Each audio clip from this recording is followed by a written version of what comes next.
The invitation tears. Victoria Ashford's hands rip through holographic paper as 300 phones lift to record. "Someone's crashing the Met Gala!" Brittany Ashford shouts into her iPhone. Instagram Live, 2,000 watching becomes 5,000 becomes 8,000.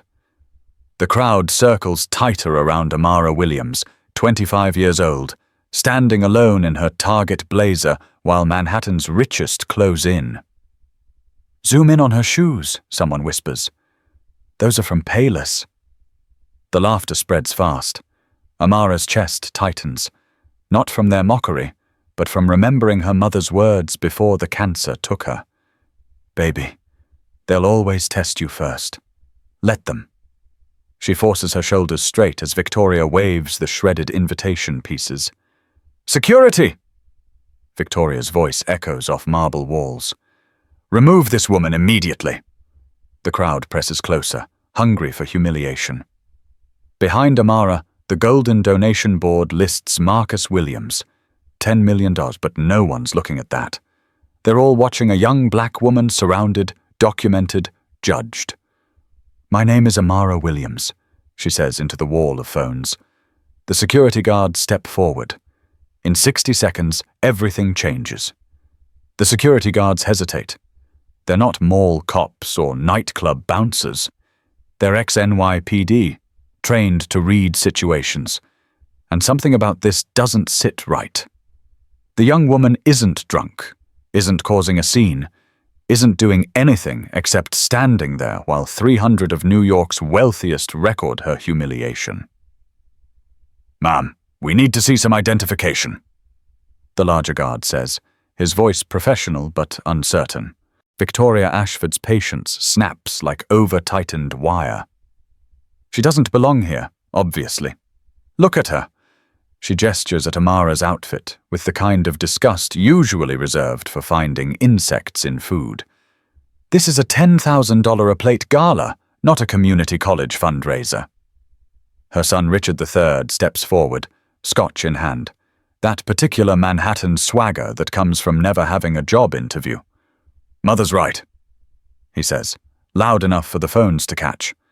"I mean, Target does have a great clearance section. I saw that blazer there last week.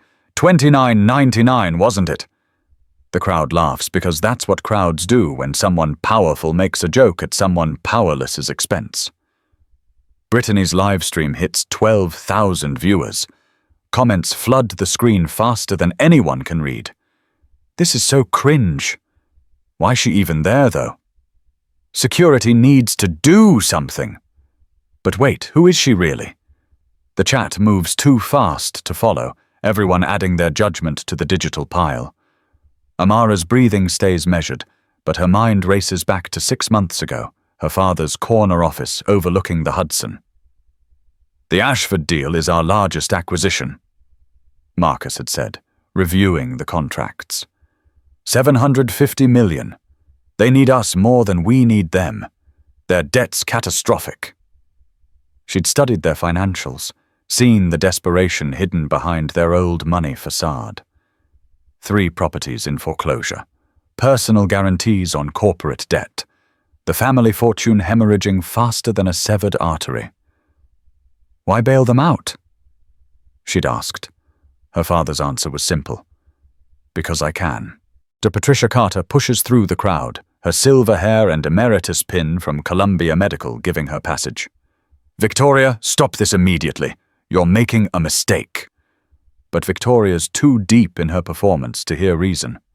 She's playing to the cameras now, to the circle of witnesses validating her authority.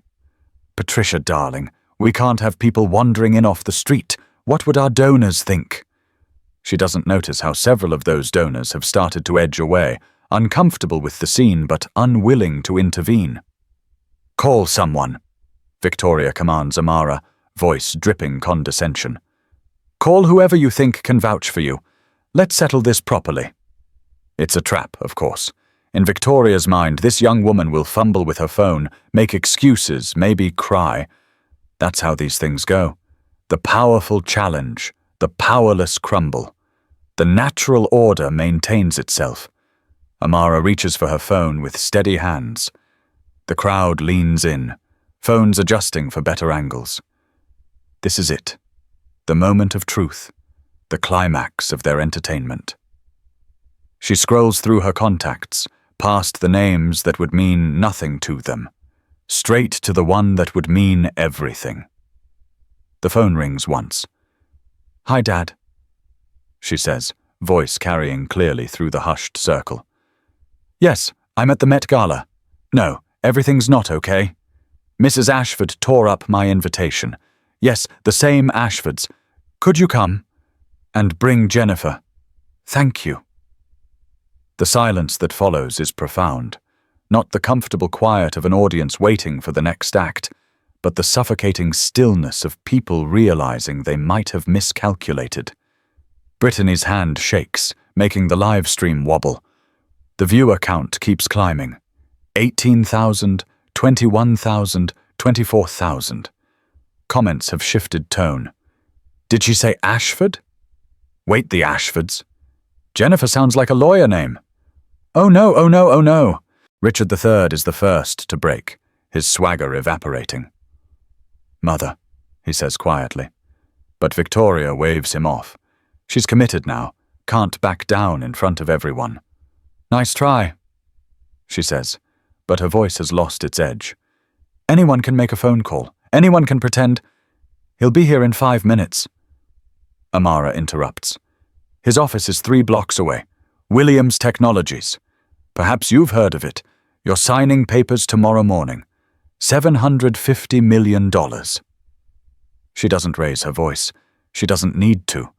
The words land like precisely placed explosives, each one dismantling another piece of Victoria Ashford's certainty. The crowd's energy shifts. Phones that were recording a scandal are now documenting something else entirely. The security guards step back. Somewhere in the distance, the museum's string quartet continues playing Mozart, absurdly normal against the unfolding catastrophe. Judge Harrison, who's been watching from the gilt-framed doorway, shakes his head slowly. He knows the Williams family, has known them for years. This won't end well for the Ashfords. The name Williams Technologies hangs in the air like a loaded weapon. Victoria Ashford's face cycles through expressions: disbelief, calculation, fear, before settling on desperate denial. "Williams Technologies," she repeats, as if saying it differently might change its meaning. "You're claiming to be Marcus Williams's—" The word daughter sticks in her throat, because accepting it means accepting what she's done, what 300 witnesses and 28,000 live stream viewers have just watched her do. Richard III sets down his scotch with excessive care, the crystal tumbler clicking against marble. His mind, usually focused on yacht clubs and cocaine, sharpens with the clarity of impending disaster. He pulls out his phone, fingers fumbling as he Googles Marcus Williams' daughter. The images load slowly, each one another nail in their coffin. There she is at last year's Tech Summit, standing beside her father as he rings the NYSE opening bell. There she is at the White House state dinner for tech leaders. There she is, and there she is, and there she is, always in simple clothes, always slightly apart from the crowd, always watching with those same steady eyes now fixed on his mother. "Jesus Christ," he breathes. "Mother, it's her. It's really her." He shoves the phone at Victoria, who pushes it away without looking. She can't look. Looking means acknowledging that she just publicly humiliated the daughter of the man who holds her family's financial future in his hands. The crowd around them has gone silent except for the whisper of texts being sent, calls being made, damage being assessed. The smart ones are already leaving, murmuring excuses about early meetings as they distance themselves from the unfolding catastrophe. Brittany's hand trembles so badly she nearly drops her phone. The viewer count has hit 32,000 and climbing. Comments scroll past in a blur. The plot twist. She really said 750 million. Ashford's bout to be broke. This better than Netflix. She wants to end the stream but can't. This is evidence now, legal documentation of her family's spectacular self-destruction. Her followers are screen recording everything, Twitter threads already forming about #Met Gala Karen. Patricia Carter steps closer to Amara, her voice gentle but carrying. I tried to tell them, dear. You're on our hospital's board. Your family's donations built our entire pediatric wing. She turns to Victoria with barely concealed disgust. The Williams family has given more to this city's institutions than yours has in the last decade. And you treat her daughter like this. Because of what? Her blazer? The security guards have backed away entirely now, wanting no part of what's coming. The older one murmurs into his radio, probably calling his supervisor to warn that tonight's gala is about to become tomorrow's lawsuit. Judge Harrison has moved closer, his experienced eye taking in every detail. The torn invitation pieces scattered on the floor, the phones recording everything, the clear pattern of discrimination. He's seen enough cases to know where this leads. Victoria's mask finally cracks. We couldn't have known. But the excuses sound hollow even to her. The truth is simpler and uglier. She saw a young black woman in modest clothes and made assumptions. She didn't ask for clarification, didn't check the guest list, didn't extend the basic courtesy she'd show to anyone who looked like her. The blazer from Target was all the evidence she needed to justify her cruelty. Couldn't have known? Amara's voice remained steady, but there's steel beneath the calm. My invitation was real. You tore it up anyway. You called security anyway. You tried to humiliate me anyway. Not because you couldn't have known who I was, but because you were certain you already did. Each word precisely placed, building a case that needs no lawyer to argue it. Through the museum's towering windows, a black Tesla pulls up to the curb. Marcus Williams emerges with the unhurried confidence of a man who's never had to raise his voice to be heard. He's dressed simply. Dark suit, no flash. The kind of understated power that doesn't need to announce itself. Jennifer Porter follows, her tablet already out, fingers flying across the screen. 2 assistants flank them, one already documenting everything on a professional camera. The crowd parts naturally. Those who know Marcus nod respectfully. Those who don't can feel the shift in the room's gravity. He walks directly to his daughter, and in that moment, the resemblance is unmistakable. The same calm bearing, the same way of looking through people to see exactly what they're made of. Amara, he says simply, putting a hand on her shoulder. Are you all right? I'm fine, Dad. She manages a small smile. Mrs. Ashford was just explaining how I don't belong here. Marcus turns to face the Ashfords, and 50 years of building an empire from nothing shows in his eyes. He doesn't need to raise his voice. Men like him never do. Victoria, Richard. He acknowledges them with the kind of courtesy reserved for people about to learn expensive lessons. I understand there's been some confusion about my daughter's invitation to an event I'm underwriting. The mathematics of power are simple and brutal. The Ashfords need this deal to survive. Everyone knows it. Their stock has fallen 76% in the last year. Credit agencies have them one notch above junk status. Without the Williams acquisition, they'll be in bankruptcy court by Monday, their empire carved up by creditors like vultures over carrion. And they just gave Marcus Williams every reason to walk away. Jennifer Porter's fingers pause on her tablet. Mr. Williams, I've reviewed the live stream footage. Multiple legal issues present themselves. She turns the screen to show a real-time transcript of everything that's been said. Defamation per se, discrimination, intentional infliction of emotional distress. The exposure is significant, particularly given the number of witnesses. The viewer count on Brittany's phone shows 38,000. The story is already spreading beyond Instagram, news sites picking it up, Twitter exploding, TikTok creators already making reaction videos. By morning, this will be everywhere. CNN, Fox, MSNBC, all of them running the same brutal narrative. Old money families' racism costs them everything. But Marcus Williams isn't looking at phones or lawyers or the crowd of New York's elite watching their every move. He's looking at Victoria Ashford, really looking at her, the way you might examine a business proposition that's just revealed a fatal flaw. "We were supposed to sign papers tomorrow morning," he says quietly. $750 million, your family's future. He pauses, lets the weight of it sink in. "Tell me, Victoria, is this how you treat all your business partners' families? Or just the ones who don't look like you?" Marcus Williams waits for an answer that doesn't come. Victoria Ashford's mouth opens and closes like a fish pulled from water, but no words emerge. The silence stretches until her husband Richard Sr. finally stumbles into the scene, his face already flushed from bourbon and bad news. He takes in the tableau, his wife frozen, his son pale, his daughter still broadcasting their doom to 40,000 viewers, and grasps for the only tool he knows: bluster. "Marcus, my friend," he booms, extending a hand that Marcus doesn't take. "What's this all about? Some silly misunderstanding with invitations? You know how these events can be. Security gets overzealous. Your wife tore up my daughter's invitation." Marcus cuts him off. "Called security. Made a scene.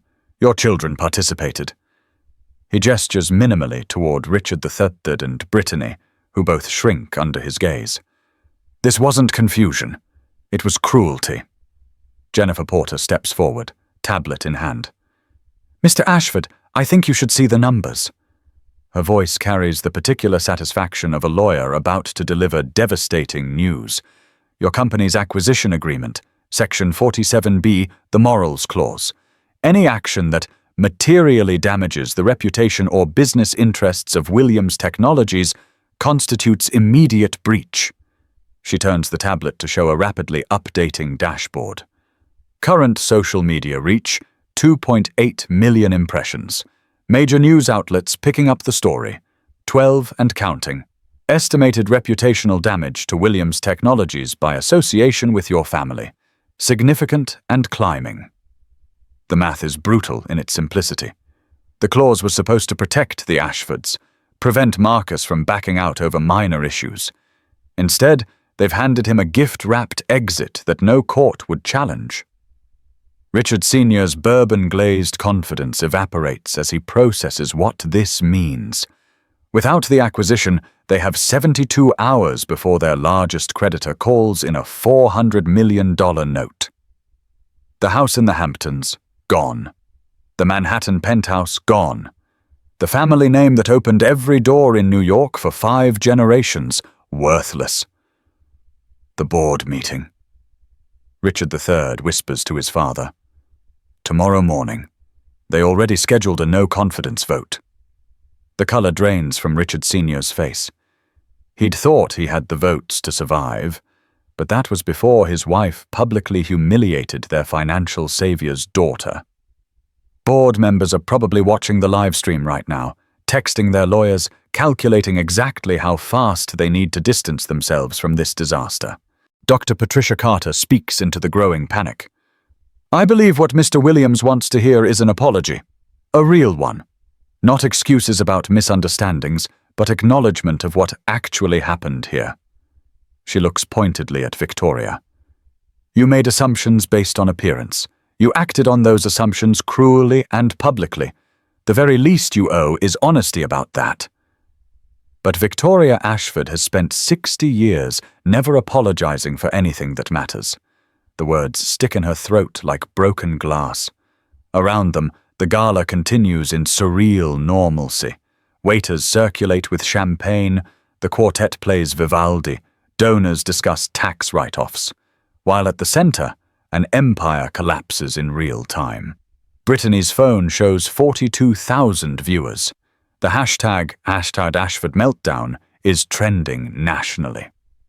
Marcus pulls out his own phone, dials a number. "David?" Yes, I'm at the Met. We need to discuss the Ashford acquisition. Everyone can hear David Mitchell's voice through the speaker. He's the CEO of Quantum Financial, the Ashford's largest creditor. I'm watching the live stream, Marcus. Half of Wall Street is. What do you need from me? The question hangs in the air like a blade. I'm considering whether Williams Technologies can afford the reputational risk of association with the Ashford family. Marcus says evenly. What's your position if we walk? David Mitchell's response is immediate. If you walk, we call our notes immediately. Full acceleration, all covenants. They'll be in bankruptcy court by Thursday. He pauses. Frankly, Marcus, after what I just watched, I'm considering calling them anyway. We have our own reputation to consider. The dominoes are falling faster now. Text messages light up Richard Sr.'s phone like a Christmas tree of doom, each one another institution pulling away, another door closing, another nail in the coffin the Ashfords built themselves with one torn invitation. Please, Richard Sr.'s voice cracks. Marcus, surely we can discuss this privately. Work something out. The deal is good for both companies. Was. Marcus corrects. The deal was good. That was before your wife demonstrated your family's values to 42,000 witnesses. Tell me, Richard, how do I explain to my board that we're partnering with people who tried to throw my daughter out of an event I paid for? Amara, who has remained silent through this corporate execution, finally speaks. They didn't try, Dad. They succeeded in showing everyone exactly who they are. She looks directly at Victoria, and there's something almost pitying in her gaze. You could have just looked at the guest list, could have asked politely, could have treated me like a human being. Instead, you chose this. Judge Harrison clears his throat from his observation point. If I may, what we've witnessed tonight goes beyond bad manners. There are legal implications here that the Ashfords should consider carefully. His judicial bearing adds weight to every word. Discrimination, defamation, intentional infliction of emotional distress, all thoroughly documented. The exposure is considerable. Jennifer Porter nods, adding, Mr. Williams, we have sufficient grounds to void the acquisition immediately. The reputational damage alone constitutes material breach. I can have the termination letter ready within the hour. No. Victoria finally gasps, the word torn from somewhere deep. No, please, we can't. I didn't mean... But she did mean it, and everyone knows it. She meant every assumption, every moment of cruelty, every second of satisfaction when she held up those torn pieces of invitation like a trophy. She just didn't mean to face consequences. Marcus studies her with the dispassionate interest of a scientist examining a failed experiment. You didn't mean to get caught, he observes. There's a difference. He turns to his daughter. Amara, you've experienced firsthand how the Ashford family conducts business. Do you believe Williams Technologies should proceed with this acquisition? It's a teaching moment wrapped in a corporate death sentence. Every eye in the room turns to the young woman in the target blazer, who now holds the fate of a billion-dollar dynasty in her hands. Brittany's viewer count hits 45,000. The comments have stopped scrolling, everyone waiting for what comes next. In the distance, an ambulance siren wails through Manhattan streets, the city's soundtrack to another fortune falling. Amara Williams takes her time. The room holds its breath while she considers the question, and in that pause, empires teeter. She looks at her father, then at the Ashfords, then at the hundreds of faces pretending not to stare while hanging on every second. When she finally speaks, her voice carries the kind of clarity that comes from absolute certainty. No, Dad, we shouldn't proceed with the acquisition. The words land like a judge's gavel. But not for the reasons you might think. She steps forward, addressing the room as much as her father. Destroying the Ashfords would be easy. They've given us every legal and ethical reason to walk away. By Monday, they'd be in bankruptcy court. By Friday, their name would be worthless. She pauses, lets that future sink in. But what would that accomplish? Another headline? Another family fortune lost to hubris? We have 45,000 people watching. Let's give them something more useful than revenge. Victoria Ashford sways on her designer heels, caught between relief and confusion. Her son, Richard III, grabs her elbow, steadying her while trying to process what's happening. Is this mercy? A trap? Brittany's hands shake so badly she has to grip her phone with both hands to keep filming. The viewer count has passed 48,000. Here's what I propose, Amara continues, her voice gaining strength. The deal proceeds, but under new conditions. Transformative conditions. She turns to face Victoria directly. You're going to learn exactly how much your assumptions cost, not just in dollars, but in human terms. First, a public apology. Not a PR-crafted statement, but your words, your voice, your acknowledgement of what happened here tonight. Victoria starts, but Amara isn't finished. Second, mandatory diversity and inclusion training for your entire executive team. Not online modules you click through, but intensive in-person sessions. 40 hours minimum. The crowd murmurs. That's more than most companies require in a year. Third, 20% of Ashford Foundation funds redirected to scholarships for minority students. That's $1 million annually, managed by an independent board that you don't control. Jennifer Porter types rapidly on her tablet, documenting each condition. The corporate lawyer in her admires the precision. These aren't feel-good gestures, but measurable, enforceable commitments. Marcus watches his daughter with something that might be pride, though his expression remains neutral. Fourth, Amara continues, quarterly diversity audits of all Ashford companies, conducted by third-party firms, with results published publicly. No hiding behind good intentions or gradual progress. Full transparency. She pauses, watching Victoria's face cycle through emotions. Humiliation, anger, desperate calculation. And fifth, you personally will mentor 5 young women of color each year. Real mentorship, documented progress, monthly meetings. You'll learn their names, their dreams, their struggles. You'll see them as human beings, not stereotypes. The room has become a courtroom, and Amara Williams is both prosecutor and judge. But instead of seeking destruction, she's offering something rarer, a chance for redemption with accountability. The smartphones recording this moment are capturing something more complex than a simple takedown. They're witnessing an attempt to transform humiliation into education. Prejudice into progress. These aren't suggestions, Marcus adds, his voice carrying the weight of finality. These are requirements, non-negotiable. You can accept them now, publicly, in front of all these witnesses, or we walk. You have 60 seconds to decide. Richard Sr. grabs his wife's shoulders. Victoria, we have to accept. We have no choice. His whisper carries in the silence. Behind them, their board members are already in crisis mode, calculating whether even these conditions can save the company. The terms are harsh but survivable, unlike bankruptcy, which offers no second chances. 30 seconds, Jennifer Porter announces, her tablet showing a timer. The crowd presses closer. Brittany's live stream chat has gone silent. Thousands of viewers holding their breath together. This is better than any reality show. Real stakes, real consequences, real change happening in real time. Victoria Ashford looks around the room at faces she's known for decades.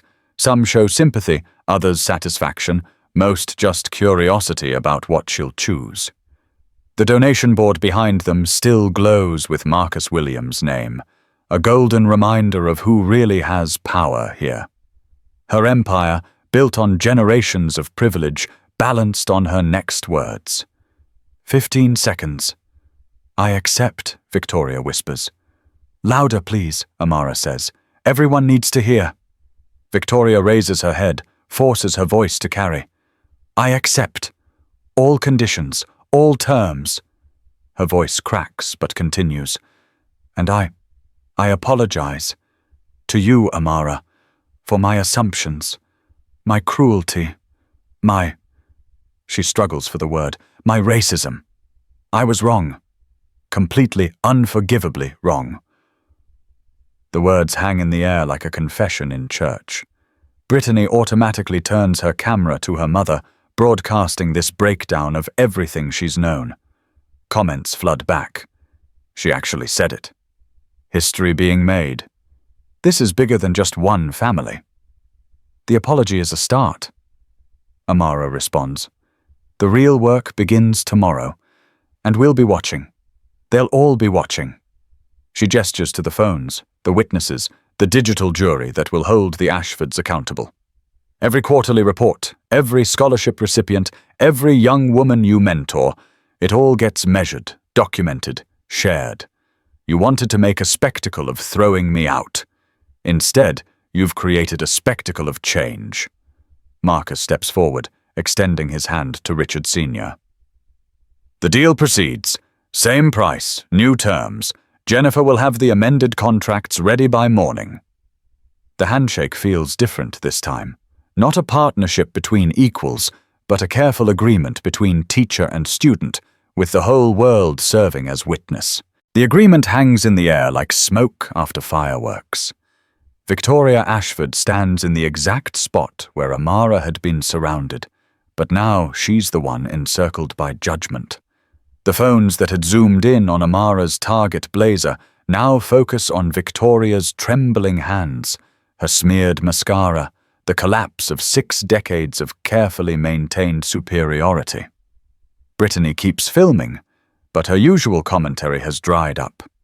Even she understands that she's documenting her family's defining moment. Mrs. Ashford, Amara's voice cuts through the murmurs. Look at me. Not at the floor, not at the cameras. At me. Victoria forces her eyes up, meeting Amara's gaze for the first time as equals, or rather, with the power dynamic completely reversed. This feeling you have right now, this humiliation, this fear, this sense that everyone is judging you. Millions of people feel this way every day. In boardrooms, where they're the only one who looks like them. In stores where security follows them. In restaurants where they're seated by the kitchen. The difference is, they don't have million-dollar deals to protect them. The education has begun, and the teacher is 25 years old in a blazer that costs less than Victoria's lunch. You tore up my invitation because you couldn't imagine I belonged here.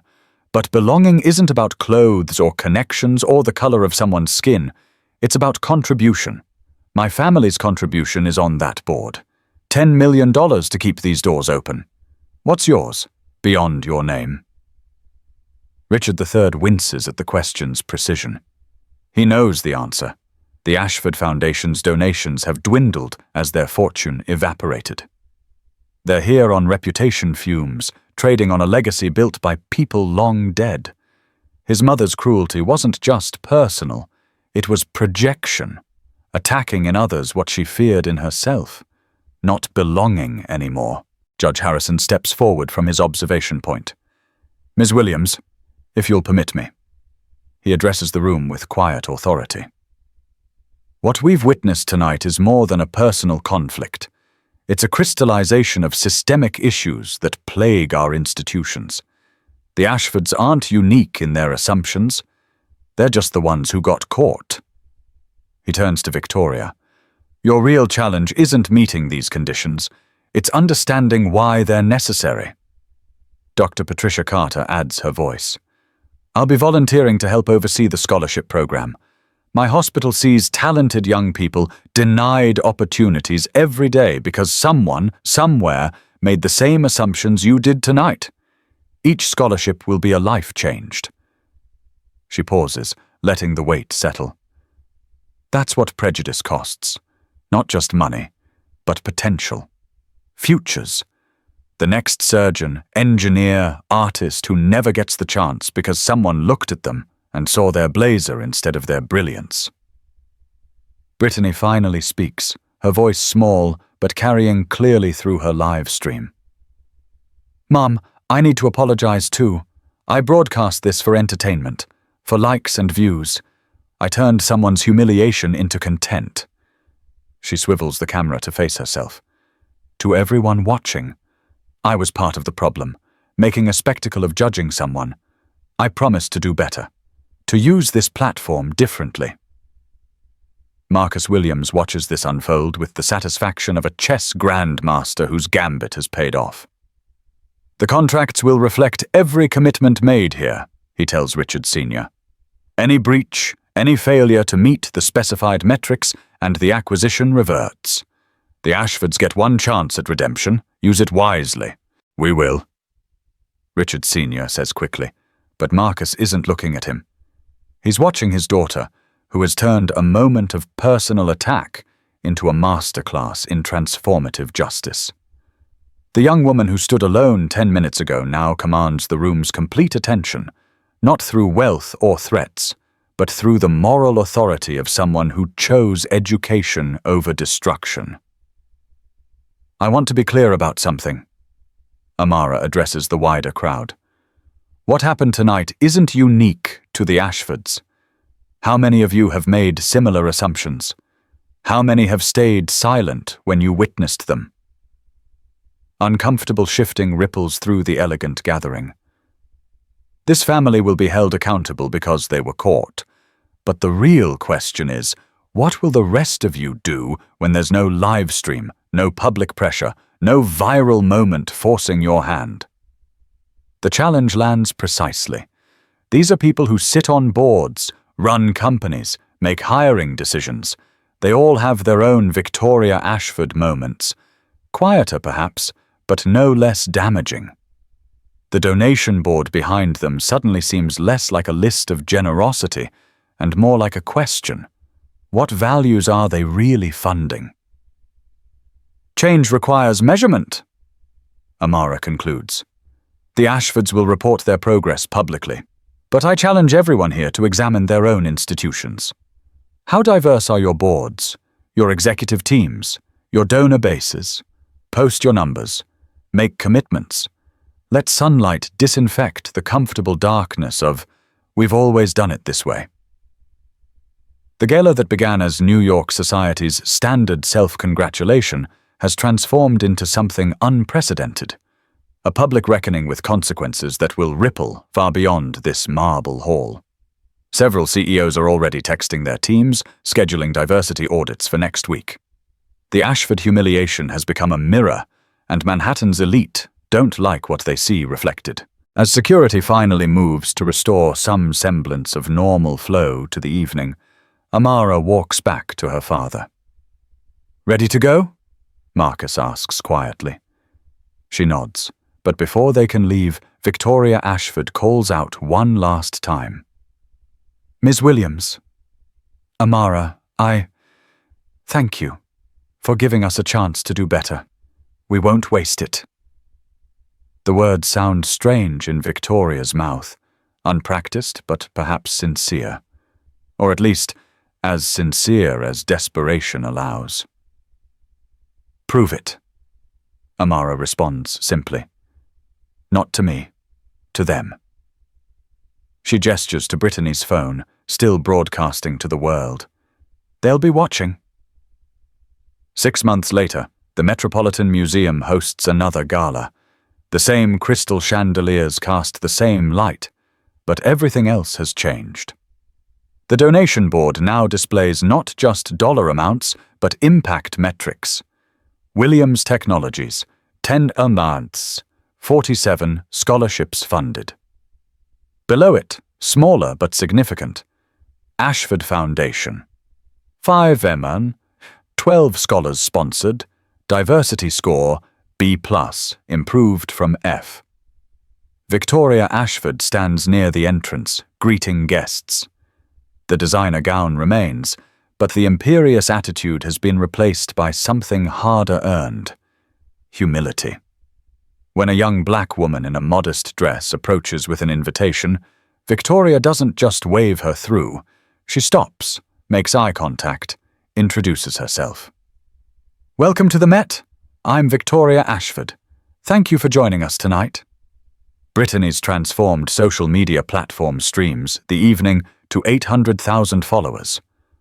But instead of hunting for drama, she interviews scholarship recipients. "This is Jasmine Chen," she says to her camera, standing beside a Columbia pre-med student. Ashford Foundation scholarship recipient. She's researching cancer treatments that could save thousands of lives. "Jasmine, tell us about your work." The comments section, once a cesspool of mockery, now fills with encouragement and similar stories of transformation. In the museum's education wing, Amara Williams addresses a packed auditorium. The From Humiliation to Transformation speaking series has become the most requested corporate program in the country. Tonight's audience includes Fortune 500 CEOs, each holding a folder with their company's diversity metrics. The real numbers, not the polished PR versions. "The Met Gala incident," Amara begins, "started as my personal moment of discrimination. It could have ended as another viral video, forgotten in a week. Instead, it became a mirror." She clicks to a slide showing data. In 6 months, participating companies increased diverse leadership by 23%. Not because of quotas or pressure, but because they finally started seeing qualified people they'd been overlooking. Marcus Williams sits in the front row, watching his daughter command the room. The acquisition of Ashford Industries proceeded as restructured, saving 8,000 jobs. But more importantly, it created a model for transformative corporate justice that Harvard Business School now teaches as a required case study. Judge Harrison, who retired last month, stands during the Q&A. "Ms. Williams, I've spent 30 years seeing justice served in courtrooms. What you accomplished that night was something rarer. Justice served in public, with the whole world as witness. How do we maintain this momentum?" "By remembering that change requires constant vigilance," Amara responds. The Ashfords didn't transform overnight. Mrs. Ashford's first diversity training session was... She pauses, choosing her words carefully. Challenging. She cried. She got defensive. She tried to quit. But she stayed. And slowly she began to understand how her assumptions had shaped decades of decisions. From the back of the room, Victoria Ashford herself stands. The audience turns, recognizing her from the viral video that's been viewed 30 million times. "May I add something?" she asks, her voice steady despite the weight of all those eyes. The hardest part wasn't the public humiliation. It wasn't even admitting I was wrong. It was recognizing that my entire worldview was built on excluding others to maintain my own sense of worth. Every person I dismissed, every resume I ignored because the name sounded different, every time I assumed someone didn't belong, I was protecting my own insecurity about belonging. She continues, her voice growing stronger. My first mentee through the program was a brilliant young woman named Aisha. Engineering degree from MIT, 3 patents, and I almost didn't meet with her because she wore hijab. That's who I was 6 months ago. That's what Ms. Williams forced me to confront. Not just my actions that night, but a lifetime of similar moments. Dr. Patricia Carter, now leading the Accountability Committee, presents the latest report. Ashford Industries Transformation Metrics. Employee satisfaction up 40%. Minority retention increased from 23% to 67%. 3 of Victoria's mentees have launched companies with Ashford backing. The 4th just got accepted to medical school. The 5th is Brittany's new head of content strategy, teaching her how to use platform privilege responsibly. The evening continues with testimonials from other companies that adopted similar frameworks. Not all succeeded. Change this fundamental can't be mandated, only cultivated. But enough have shown progress that the Metropolitan Protocols are being adopted by over 50 major corporations. What started as one young woman standing alone in a museum has become a movement. As the formal program ends, Amara finds herself back in the main hall where everything began. The same marble floors, the same golden donation board, but a fundamentally different space. Richard III approaches hesitantly. He's now running the Ashford Foundation's scholarship program, having discovered purpose beyond yacht clubs and cocaine. "Ms. Williams?" he says, "I wanted to thank you. Not for saving our company, for saving us from ourselves." He gestures around the room. "6 months ago, I couldn't see past my own privilege. Now I spend my days reviewing scholarship applications from brilliant kids who just need one person to see their potential instead of their circumstances." Amara nods, accepting the thanks without absolving the past.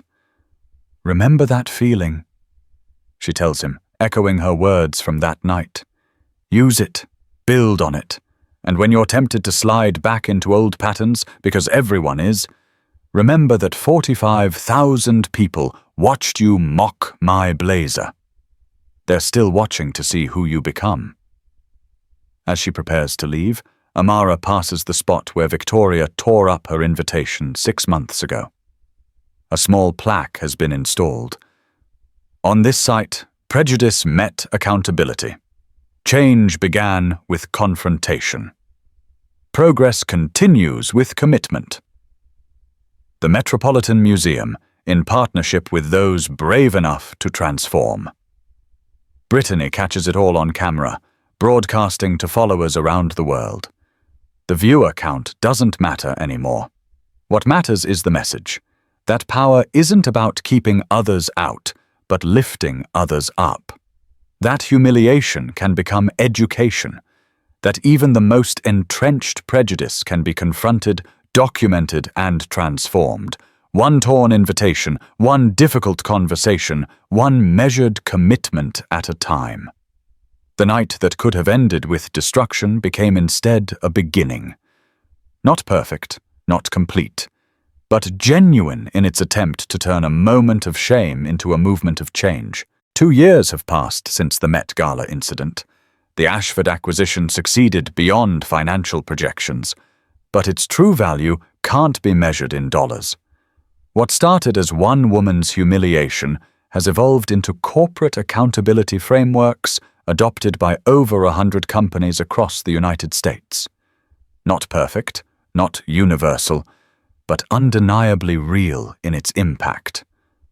Amara Williams now leads the Institute for Transformative Justice, turning moments of discrimination into opportunities for systemic change. Victoria Ashford serves as an unlikely co-chair, her journey from perpetrator to advocate documented in Brittany's award-winning series that reaches 20 million people monthly. The metrics are transparent. 8,000 scholarships funded, 34% increase in diverse leadership across participating companies, and most importantly, a fundamental shift in how power recognizes and corrects its own blindness. But this isn't just their story. It's a challenge to everyone reading. In your workplace, your community, your daily interactions, you face the same choice Victoria Ashford faced that night. Maintain comfortable assumptions or confront uncomfortable truths. The difference now is you don't need 45,000 witnesses to hold you accountable. You can choose accountability yourself. Ask yourself, who don't you see? Whose potential do you dismiss based on surface impressions? What rooms do you enter without questioning your right to be there? And who do you question when they enter the same spaces? These aren't comfortable questions, but comfort isn't change. The torn invitation from that night now sits in a frame in the Williams Technologies lobby, not as a symbol of division, but of what's possible when we choose transformation over destruction. Next to it, a simple plaque.